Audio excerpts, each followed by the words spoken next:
नमस्कार साथियों। श्री हनुमान जीवन से जीवन की सीख श्रृंखला के इस अंक में आप सबका हृदय से स्वागत है। श्री हनुमान जीवन से जीवन की सीख श्रृंखला को प्रारंभ करते समय हमारा उद्देश्य हनुमान चरित्र के व्यापक गुणों को समझना है और इसी प्रक्रिया में आज के अंक में श्री हनुमान जी के उस महत्वपूर्ण प्रबंधकीय गुण के विषय में हम चर्चा करने जा रहे हैं जो हनुमान जी को श्री हनुमान जी या संकट मोचक हनुमान बनाता है। मित्रों, संकट किसी भी मनुष्य के जीवन में ना आए यह एक असंभव बात है।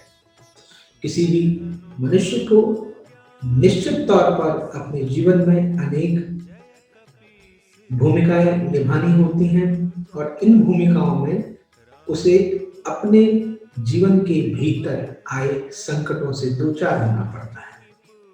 इन संकटों से वो निश्चित तौर पर बहुत अच्छे से निपट सकता है यदि उसके अंदर दो महत्वपूर्ण गुण हो। एक तो साहस और दूसरा विपरीत परिस्थिति में लिए गए निर्णय। आज श्री हनुमान जी के जिस विशिष्ट गुण की हम चर्चा करने जा रहे हैं वह निश्चित तौर पर श्री हनुमान जी के उचित समय पर अपने बुद्धि विवेक द्वारा लिए गए उचित निर्णयों की बात है। हम छात्र जीवन की बात करें, हम सामाजिक जीवन की बात करें, पारिवारिक जीवन की बात करें और जीवन के अनेक महत्वपूर्ण पहलुओं में हमें देखने को मिलता है कि स्वयं के द्वारा या परिवार में मुखिया के द्वारा, देश में राष्ट्र के प्रधान के द्वारा, कंपनी में कंपनी के प्रमुख के द्वारा और संस्था में संस्था के प्रमुख या उन प्रबंधकों द्वारा लिए गए निर्णय बहुत महत्वपूर्ण हो जाते हैं और वह एक व्यक्ति को अप्रतिम व्यक्तित्व या सफल व्यक्तित्व का धनी बना देते हैं। श्री हनुमान जी निश्चित तौर पर अपने जीवन में सफलता की पराकाष्ठा है और इस निश्चित मानवीय गुण को धारण करने के पीछे उनके निर्णयों या निर्णय लेने की क्षमता को उत्तरदायी ठहराया जा सकता है। तो क्या कुछ है ऐसा जो श्री हनुमान जी के चरित्र में उन्हें उचित निर्णय लेने के लिए प्रेरित करता है। पहले तो हमें यह समझना पड़ेगा कि वो परिदृश्य कौन से हैं जिससे मैं आपको बता सकता हूं कि श्री हनुमान जी के जीवन में इन विशेष क्षणों में उनके द्वारा लिया गया उचित निर्णय परिस्थिति को या परिदृश्य को बदल पाया। याद करें, रामायण में श्री राम और रावण के दुर्दश युद्ध में अनेक समय ऐसी संकट आए जहां पर श्री हनुमान जी के द्वारा लिए गए उचित निर्णय परिदृश्य को बदल गए। मेघनाथ के द्वारा श्री लक्ष्मण जी पर शक्ति प्रहार हो, उसके बाद श्री हनुमान जी द्वारा कर्मठता के आधार पर लिए गए उचित निर्णय हो।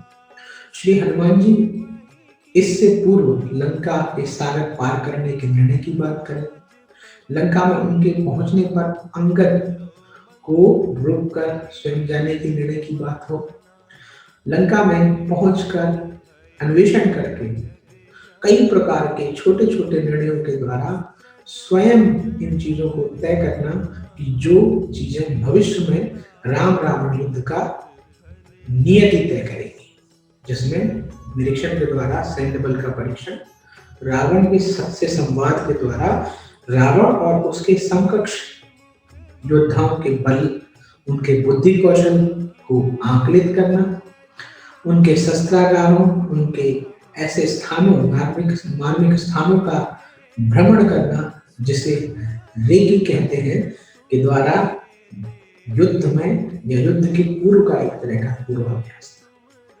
क्या ये निर्णय किसी भी सुव्यवस्थित मस्तिष्क के बिना लिए जा सकते हैं? निश्चित तौर पर नहीं।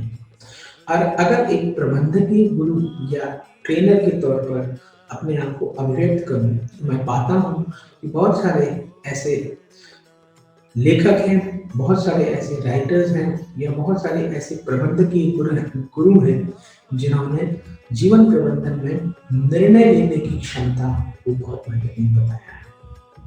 इसी तरह किसी भी संस्थान में निर्णय लेने की क्षमता कई संस्थानों के मुकाबले इतर आपके संस्थान को या अमुक संस्थान को ज़्यादा बेहतर बनाते हैं।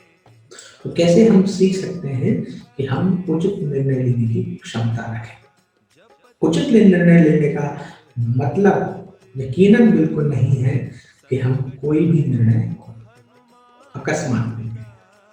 बुद्धि विवेक का उपयोग बहुत प्रासंगिक है और इस प्रासंगिकता के साथ ठंडे दिमाग से, शांत चित्त से विषय वस्तु पर, समस्या पर गंभीर चिंतन के बाद उस पर उपस्थित विकल्पों के बारे में चिंतन करके अपने बौद्धिक स्तर के इस्तेमाल से जो उपयुक्त विकल्प होता है उसको चयन करने में जरा सी भी देरी न लगाकर उस उपयुक्त विकल्प के साथ अपने सर्वस्व को न्यौछावर कर उस लिए गए निर्णय को सत्य साबित करने की जो सोच है वह उचित निर्णय लेने की क्षमता कहलाती है।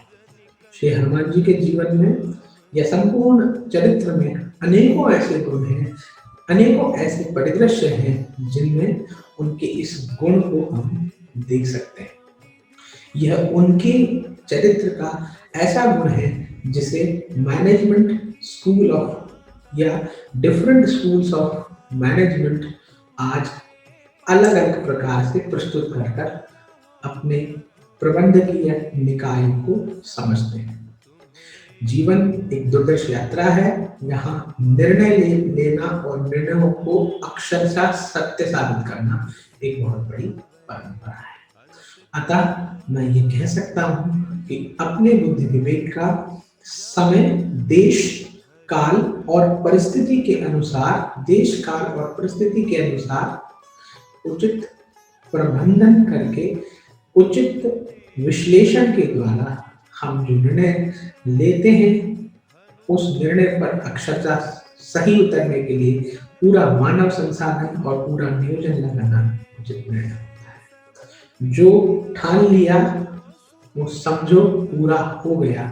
और यह चरित्र हम श्री हनुमान जी से सीख सकते हैं।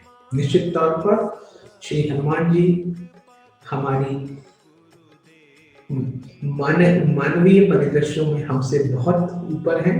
उनके विषय को चर्चा करना हमारे सामर्थ्य से परे है। निश्चित तौर पर ये उनकी ही अनुकंपा है कि हम इस विषय पर चर्चा कर पाए।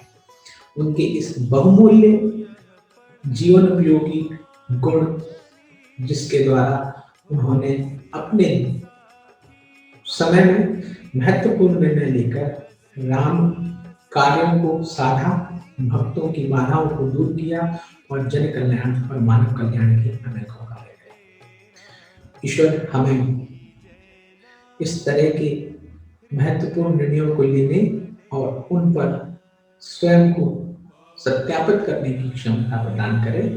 इन्हीं शब्दों के साथ मैं अपनी वाणी को विराम देते हुए श्री हनुमान जीवन से जीवन की सीख विषय पर चल रही इस श्रृंखला के आज के अंक से आपसे विदा लूंगा। अगले अंक में श्री हनुमान जी के नए अवतरण के साथ कुछ नए उदाहरण लेकर प्रस्तुत होगा। तब तक के लिए आज्ञा दीजिए। जय श्री राम, जय हनुमान। नमस्कार।